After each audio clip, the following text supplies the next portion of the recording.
The night I caught her with another guy, my whole world fell apart. I was parked outside a hotel, just sitting in my truck, watching them stroll in, hands locked together, chuckling like she and I used to. My gut felt empty, my knuckles slammed against the wheel, and my heart broke into pieces. This wasn't the life I'd poured my soul into with her, it felt like some stranger had stabbed me in the back. That moment didn't just kill our marriage, it destroyed the part of me that thought I could patch up something already in ruins. It was a gut punch, but looking back, it also set me on a new path, even if it stung like hell. Hold up, before I get too deep into this, drop a comment and let me know where you're reading this from. If you're into these kinds of stories, give it a like, hit that subscribe button, and tap the bell so you don't miss what's coming next. Back in the summer of 2013, life seemed like it was falling into place just right. I had a steady job, a tight crew of buddies, and a clear picture of where I was headed. Little did I know, Eve Mac's thing was about to flip upside down. At a backyard barbecue thrown by a friend, she caught my eye right away, glowing, self-assured, and quick with her words. She had this knack for drawing Eve Mac's own in without even T-maxing. When we got to talking, it was like the rest of the party just melted away. Her sharp humor and infectious laugh pulled me in like a magnet. Later, I'd tell my friends that meeting her felt like finding the piece of my life I didn't even know was missing. That night, she admitted with a grin that made me feel 10 feet tall, I never expected to meet someone so real and easy to talk to. From that moment, we were glued at the hip. Within weeks, we were spending Eve Mac's spare second together. The spark between us was electric, and it wasn't just about looks, we connected on a deeper level, talking about our hopes, our pasts, and the future we wanted to carve out together. A year and a half later, we stood side by side, swapping vows in front of Eve Mac's own we loved. Those early days of marriage felt like something out of a movie. We settled into a big apartment, started saving for a house, and dreamed up a future that seemed wide open and full of promise. The first couple of years were fueled by fire and shared goals. She was killing it in her corporate job, and I was doing great in mine, hitting the road now and then but always itching to get back to her. We were a team, and I was dead certain nothing could tear us apart. But life, as I'd soon find out, has a way of throwing curveballs at even the tightest bonds. By 2016, the sparkly honeymoon vibe had worn off, but I figured that was just how it went. Things had gotten hectic for both of us. My job running a technical sales team meant I was on the road a lot, and her career was soaring with long hours and big projects. We were both chasing our dreams, and I thought we were building something rock solid together. At first, I didn't sweat her late nights at the office. She'd come home exhausted, saying it was all part of climbing the corporate ladder. It's just for now, she'd say with a worn-out but warm smile. Once I'm set, things you'll ease up. But they didn't ease up, they got worse. Late nights turned into a regular thing, and our weekends together started disappearing.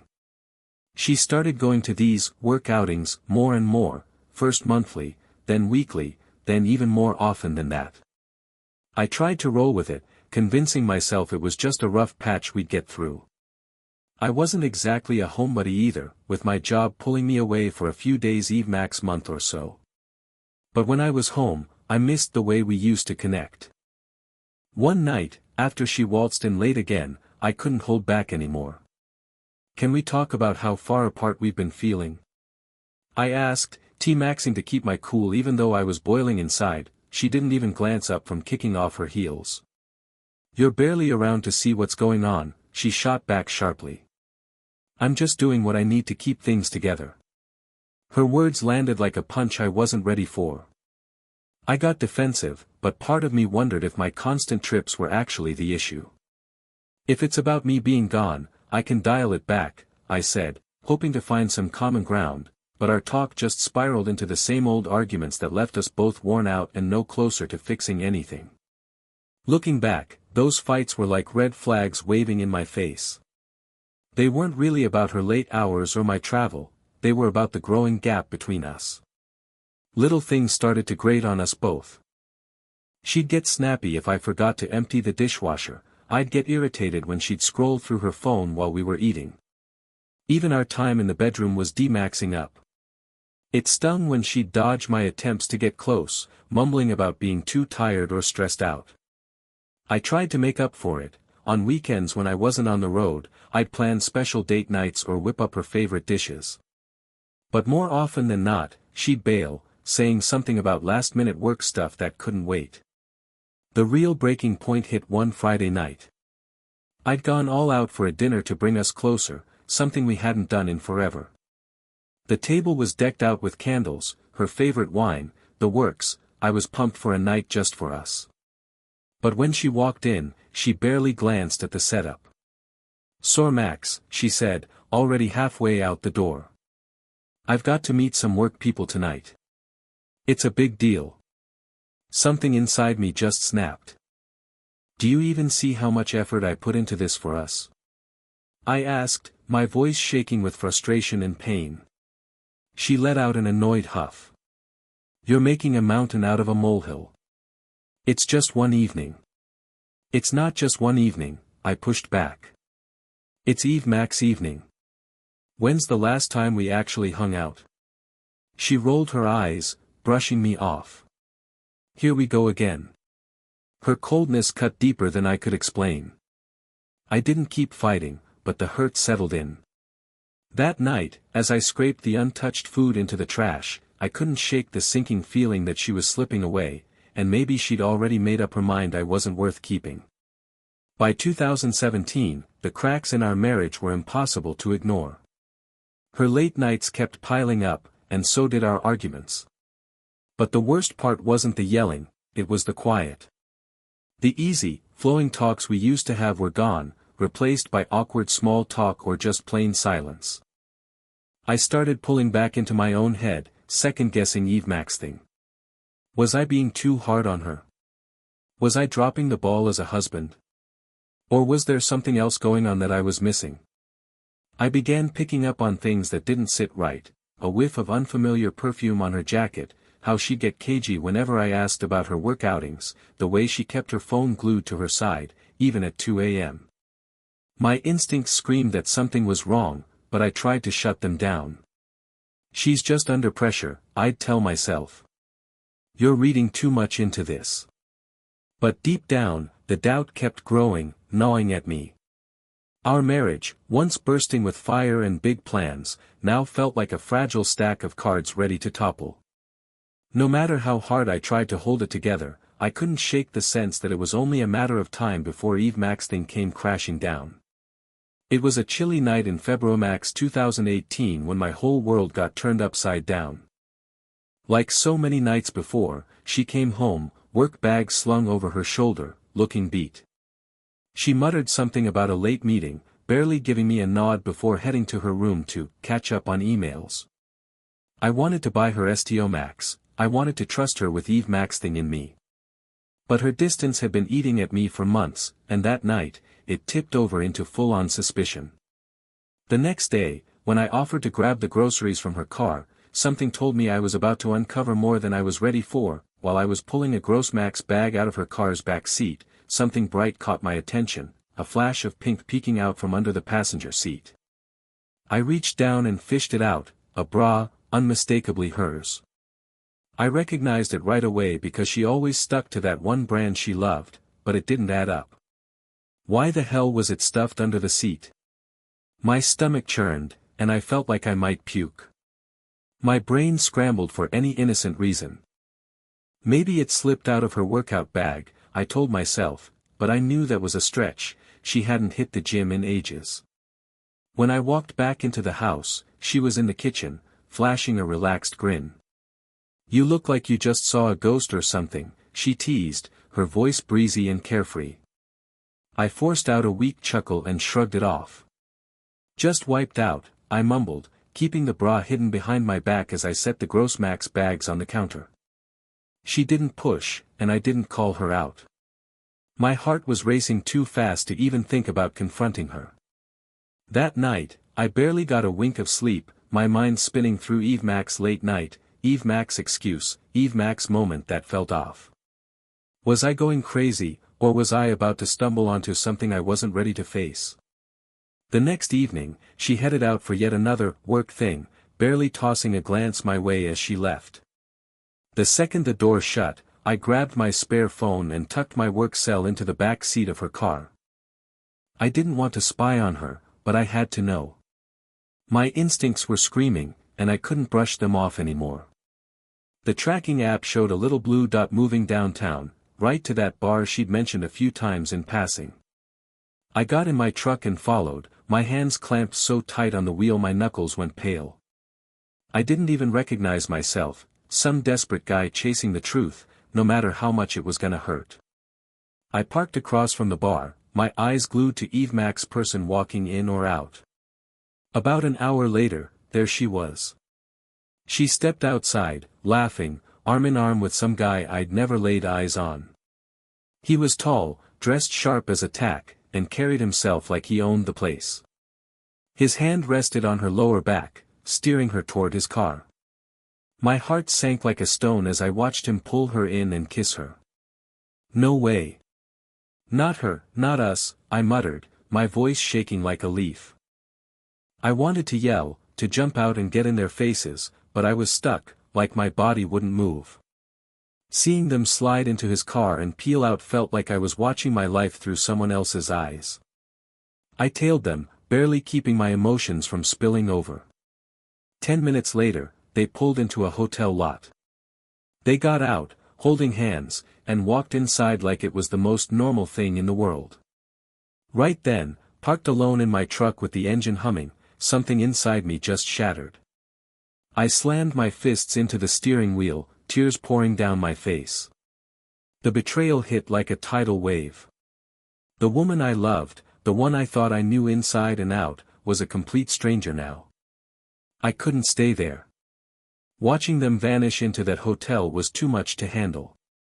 I drove around with no destination, my mind replaying Eve Mac's second of our marriage, hunting for clues I might have missed. Was it her late nights? The half-hearted pecks she'd give me? The way her eyes seemed to drift away? I wanted to pin the blame on myself, but deep down, I knew this wasn't on me. I ended up at a little dive bar on the edge of town. The bartender, a friendly woman with a warm smile, took one look at me and said, "You look like someone just knocked the air out of you." "Yeah, something like that," I said, managing a grim smile as I ordered a beer. At the bar, this guy started chatting with me, and before I knew it, I was pouring out my whole mess to him. He just listened, not judging, nodding as I rambled about her betrayal and how lost I felt about what to do next. "You've got two paths now," he said, his voice calm and steady. "This can either crush you, or it can be the thing that sets you free. Your call." His words felt like a rope tossed to a drowning man. I didn't have all the pieces figured out, but I knew I couldn't keep living in this in-between, and facing her head-on was my only way forward, even if it ripped me apart. When I got home, she was already tucked into bed. The next morning, I looked her in the eye and asked straight up, "Are you cheating on me?" She froze for a split second before letting out a sharp laugh. "That's absurd. There's nothing to war Max about," she said, brushing it off. Her denial hit me like a kick to the chest. I wanted to yell, to demand she come clean, but I held back. Instead, I just nodded, letting her think I bought it. Deep down, though, I was done. I'd seen too much, and there was no undoing that truth. In the days after I found out, my head was a mess, swinging between rage, heartbreak, and this numb disbelief that wouldn't quit. I didn't bring it up again, not outright. Her lies and deflections from that first confrontation kept replaying in my mind, cutting deeper each time. She acted like my questions were a personal attack, like I'd betrayed her by even asking. But Eve Mac's time she headed out for another work thing, my stomach knotted up. I knew what was real, but I couldn't stomach hearing her dodge it again. At night, I'd crash on the couch, staring at the ceiling, the image of her walking into that hotel burned into my brain. I kept T-maxing to figure out how we went from planning a future together to living this empty charade. Part of me ached to confront her again, to force the truth out, but I just couldn't. Her refusal to own up wasn't just maddening, it made me feel small, like I didn't matter. I was starting to feel like a shadow in my own marriage, haunted by what I knew. One night, after another tense dinner where we barely spoke, I went back to the bar and found Max, the guy I'd talked to before. He was in his usual spot, steady as ever with that calm, no BS vibe. I unloaded Max thing, the weight of my suspicions, the sting of her cheating. He listened closely, taking a slow pull from his beer before speaking. "You don't owe her a damn thing," he said, his voice low but firm. "She made her choice. Now it's time for yours." His words sank in deep. I'd been so wrapped up in the hurt that I hadn't even thought about what I could do. I felt stuck, like my life was happening to me. But Max's advice hit home. I didn't have to stay in this. I didn't have to keep taking it. "All I want is some peace," I said, my voice cracking. "Just some quiet, away from this mess." Max gave a nod. "Then go get it. Look, I've got a trailer out on my property. It ain't much, but it's got what you need. You're welcome to crash there if you want a spot to sort yourself out." Leaving, starting fresh somewhere far from the pain, sounded like a pipe dream at first. But that night, sitting alone on the couch with her empty spot beside me, it started to feel like my only shot. I couldn't fix what was broken, not by myself, and she sure wasn't stepping up to help. I realized I wasn't sticking around because I still loved her, I was staying because I was scared of what walking away would mean. But staying was tearing me apart, eating away at who I was. That I started putting my exit plan together on the down low. While she was at her job, I'd pack up my stuff, just the basics, nothing that'd tip her off. Little by little, I moved things to the trailer Max had let me use. It was a simple spot, nothing fancy, but to me, it felt like a safe haven. The mountains all around it gave this quiet that was new to me but so calming. I'd sit outside for hours, sucking in the cool, clean air, letting my thoughts drift wherever they wanted. One day, while I was unpacking some books in the trailer, Max swung by. He leaned against the doorway, eyeing me for a second before he spoke. "You're already looking like a weight's off your shoulders," he said with a little smirk, "like you're finally getting some air in your lungs." I grinned back. "It ain't a walk in the park, but yeah, I'm starting to feel like me again." "That's the way," he said. "Don't let her pull you back into that mess. You're worth more than that, brother. Don't forget it." His words stuck with me. For the first time in forever, I felt a spark of hope, not for fixing things with her, but for building something new for myself. Maybe I could piece my life back together. Maybe peace wasn't just a pipe dream. Back at the apartment, she started acting a bit different. It was like she could sense me pulling away, so she'd soften her voice or T-Max to chat about small stuff. But I wasn't buying it. She wasn't T-Maxing to save our marriage, she was just keeping things steady so she could coast. She still took off for her work events, still dodged me when I tried to get close. One evening, as she was getting ready to head out again, she noticed me grabbing my coat and asked, all casual, "Where you headed?" "Catching up with some buddies," I said, keeping my tone flat. She paused, thrown off. "You've never talked about them. Who are they?" I just shrugged, throwing her own line back at her. "You wouldn't know, and you'd probably find our talk boring." Her lips pressed into a thin line, but she let it go. Right then, I knew I was already checked out emotionally. Now it was just about making it real. Over the next week, I wrapped up my move. The day she left for a work trip, I gathered the last of my things. Before I walked out, I scribbled a short note and left it on the kitchen table next to my wedding ring. I hope it was worth it. As I stepped outside, I didn't feel like I'd won or even mad, just free. With Max stepped to my truck, the heaviness I'd been CarMaxing for months seemed to fade. Leaving wasn't a breeze, but it was the only move that made sense. That night, sitting in the trailer with the quiet mountains all around me, I felt something I hadn't in ages: peace. It wasn't perfect, and it still hurt, but it was a beginning. For now, that was plenty. The morning I left for good felt like I was living someone else's life. I got up early, the apartment glowing in the soft, gray dawn light. Eve Maxthing was so still, like the world was holding its breath, waiting for what came next. I moved quietly, loading the last of my stuff into the truck. My chest felt heavy, but Eve Max's step I took was sure, like I was closing a door for good. I set my wedding ring on the kitchen table, next to the note I'd written the night before. The words were short, almost cold, I hope it was worth it. There was no rage in them, just a quiet echo of Eve Maxthing we'd lost. I stood there a second, staring at the ring. It caught a bit of the morning light, flashing with a memo max of the dreams I used to have for us. But those dreams were gone, traded for a steady resolve to keep moving forward. When I shut the apartment door behind me for the last time, a mix of feelings hit me hard. There was sadness for the life we'd built, for the plans we'd made that were never gonna happen. But right there with it was a sense of freedom, like I was finally stepping out from under a cloud that had been hanging over me too long. The drive out to the trailer was calm, almost meditative. As I left the city behind, I could feel this heaviness easing off my chest.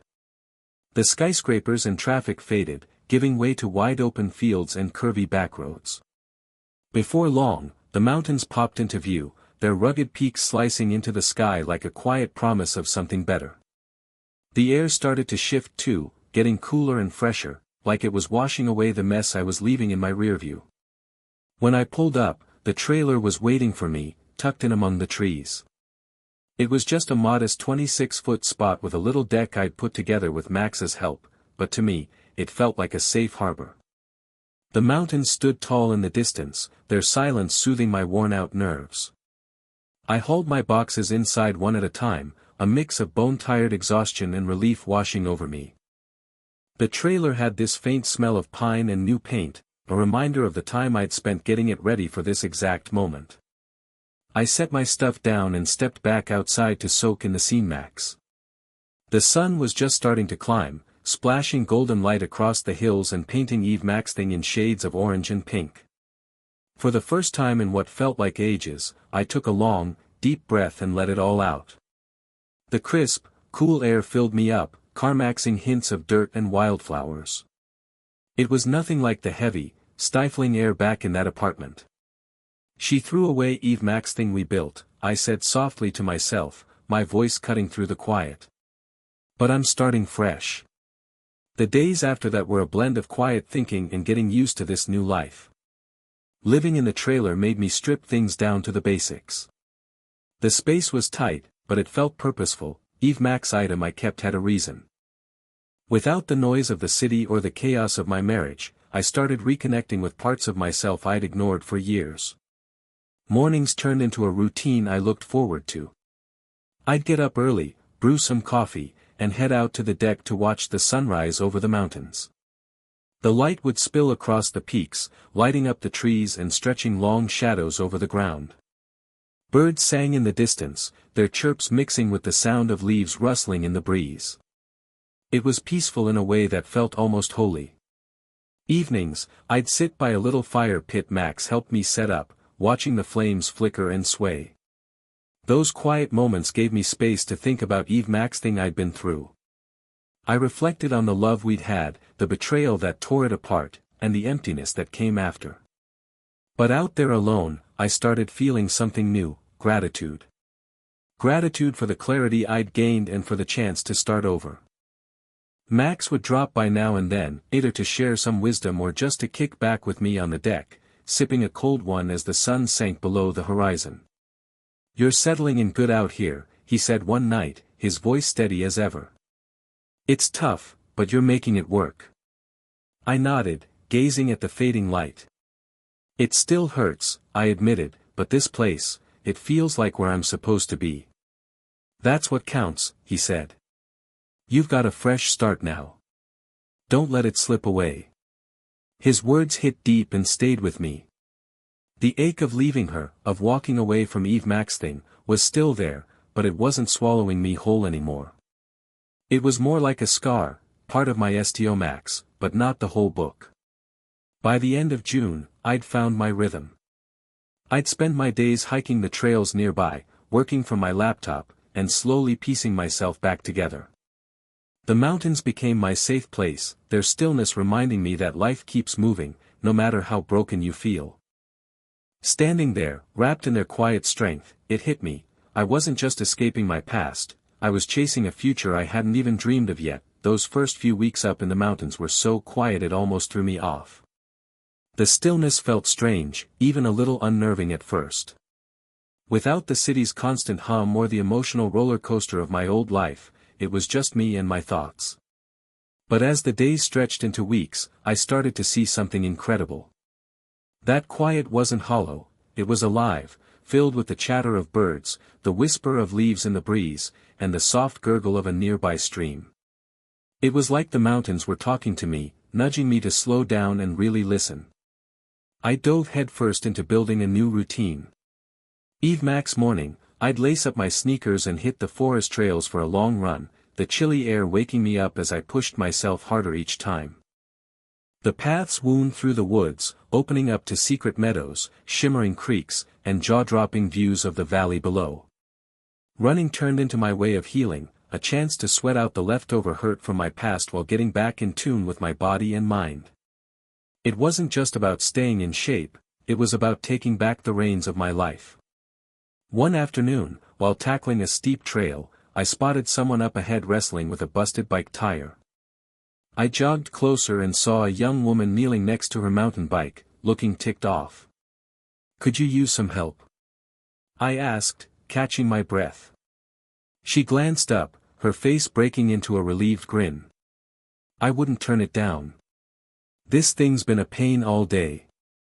I knelt beside her, helping patch up the tire while we got to talking. Her name was Mia, and she'd just moved out here, chasing the same kind of peace and self-discovery that had pulled me to the mountains. She was a few years younger, sharp-witted, with a laugh that felt like a gust of fresh air. By the time we got the tire fixed, we were cracking up like we'd known each other forever. "You're a hero," she said, standing and dusting off her hands. "What's your name?" "Alex," I said, smiling. "And you're Mia, right?" "That's me," she replied. "Good to meet you, Alex. You've got this mountain vibe down. It looks good on you." I laughed at that. It's a kind of calm I didn't know I was missing. We went our separate ways that day, but it wasn't long before we bumped into each other again at the local farmer's market. She asked if I wanted to join her for a hike the next weekend, and I said yes without even thinking twice. Over the next few months, Mia and I got tight. We'd hit the trails, explore hidden paths, and swap stories about our lives. She was warm, curious, and full of life, with a way of looking at things that reminded me how much beauty was still out there. Our bond wasn't forced or messy, it was natural, like the easy rhythm of our hikes. One day, she gently asked about my past, her voice soft but interested. I opened up about the betrayal, the heartbreak, and why I'd walked away from it all. She listened quietly, her eyes full of understanding. "That sounds like it was brutal," she said gently, "but you're out here now, and it seems like you've come so far." I nodded, feeling a bit lighter for sharing it. "Yeah, I have. Being here's cleared my head. Leaving was the best call I ever made." She gave me a warm smile. "You can tell. You've got this lightness to you, like you're finding yourself again." Her words stuck with me. She was spot on, I did feel lighter. The mountains had peeled away all the noise and clutter, forcing me to face myself head-on. In doing that, I'd rediscovered pieces of me I thought were gone for good, my love for the outdoors, my curiosity, and my knack for finding joy in the little things. I started making friends, too. Max brought me into his crew, a close group of locals who welcomed me like family.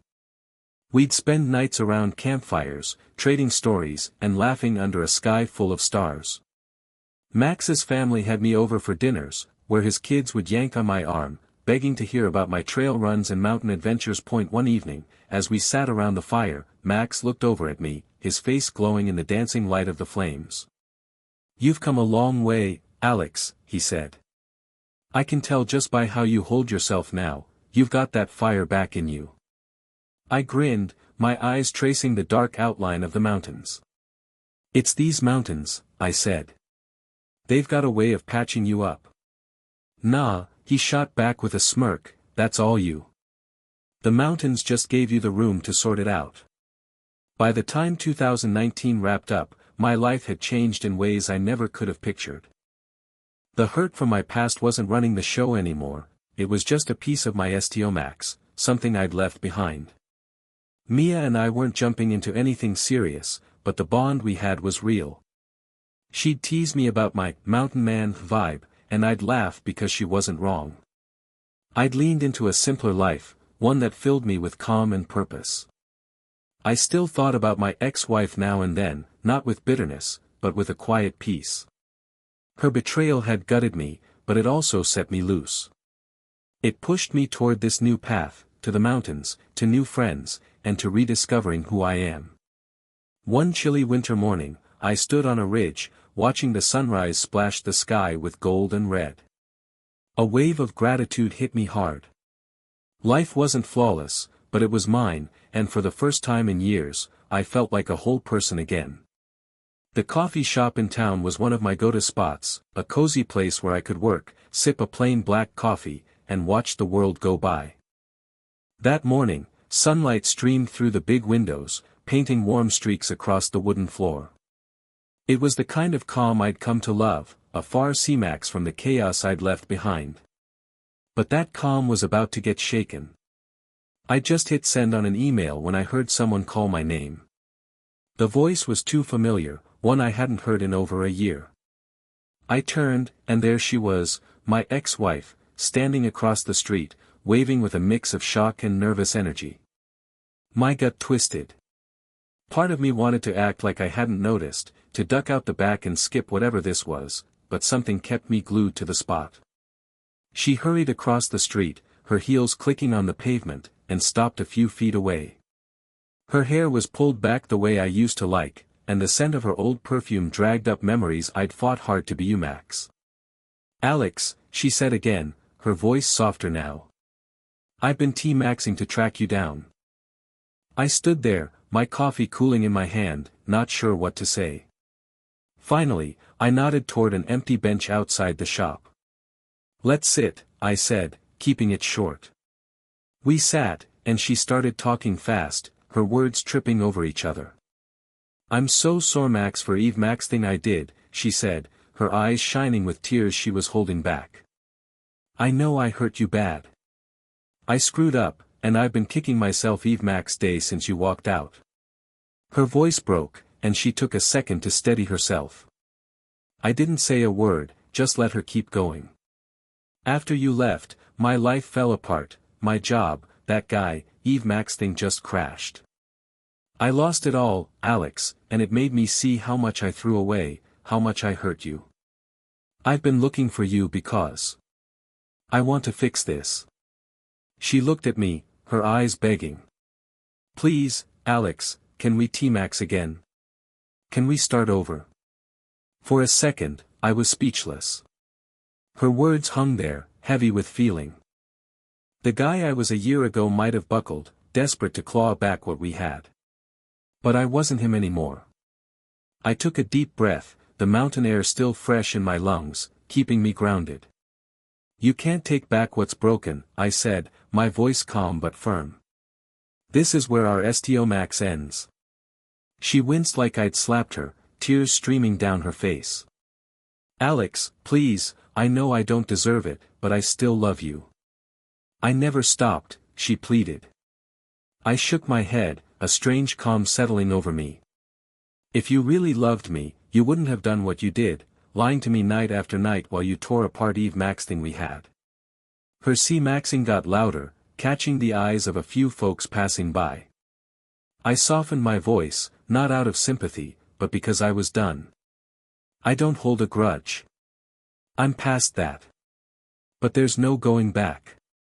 I've carved out a new life, a better one, and you're not part of it." She reached out, her fingers grazing mine. Alex, just let me show you I've changed, that I'm not the same person who hurt you. I eased my hand back gently. It's not about who you are now. It's about what happened. You made your choice, and I've made mine. I found peace, and I'm not giving that up, not for you, not for anybody. She sat there, her shoulders shaking as she sobbed. I didn't feel good about her pain, just a deep sense of finality. This wasn't about getting even, it was about guarding my own heart. After a long pause, she stood, brushing away her tears. I get it, she said softly. I hope you find happiness, Alex. I mean it. I gave a nod, watching her fade into the crowd as she walked away. I stayed on the bench for a bit, my eyes locked on the mountains in the distance. Their peaks stood strong, touching the sky, steady as ever. For the first time since I left her, I felt truly free, not just from her, but from the heavy shadow of our past. I'd faced her, said my piece, and walked away with my boundaries solid. Sipping my now cold coffee, I cracked a small smile. Life wasn't perfect, but it was mine, and that was more than enough. The late fall air in the mountains had a sharp, clean bite that I'd come to cherish. Mornings were chillier now, with frost kissing the edges of leaves and the first dustings of snow capping the peaks. I'd often sit on the little deck outside my trailer, cradling a steaming mug of coffee, gazing out at the vast stretch of woods and sky. The mountain's silence had a way of sharpening my thoughts, making it the perfect place to reflect. One such morning, I got her final email. Seeing my ex-wife's name in my inbox didn't hit me like it used to. I opened it without a second thought, knowing this was probably the last we'd ever say to each other. Her email was long, packed with apologies, thoughts on her mistakes, and one last plea to T-Max again. She wrote about her regrets, how she'd started therapy, and how she was piecing her life back together. At the end, she asked if I'd consider meeting up one more time to see if we could find a way back to each other. I read it twice, not because I was torn, but to respect her words. Then I typed out my response, short, kind, and final, thanks for being open. I'm glad you're finding some peace and working on yourself, but I've moved forward. I wish you well, but we don't belong in each other's lives anymore. After hitting send, I felt no twinge of doubt, no second guessing, just calm. That afternoon, I hit up a trail I'd come to love. It snaked through thick pine trees, climbing slow and steady until it spilled out onto a ridge with a killer view of the valley below. Standing there, the chilly breeze brushing my face, I thought about how far I'd traveled. The guy who'd left the city a broken mess a year ago felt like someone from another life. In his place was a man who was tougher, more rooted, and a whole lot more at peace. I'd picked up some hard-earned lessons along the way, the biggest one being this: your value doesn't come from what someone else chooses to do. Betrayal stings like hell, but it doesn't have to shatter you. It can be the push that leads to something better, a life where you put your own joy and growth first. As the sun sank lower, painting the mountains in shades of gold and deep purple, I spoke out loud, like I was talking to the open air. Chasing payback for those who've hurt us might feel good for a second, like a fire that flares up fast but burns out into bitter ashes. Real freedom comes from letting it go, from not holding on to the past, and stepping boldly into what's next. Folks who betray others will face their own reckoning someday. Life has a way of balancing the scales. We don't need to dish out their punishment, time will take care of that. Forgiving and moving on isn't about whether they've earned it, it's about us deserving a life full of peace, happiness, and purpose.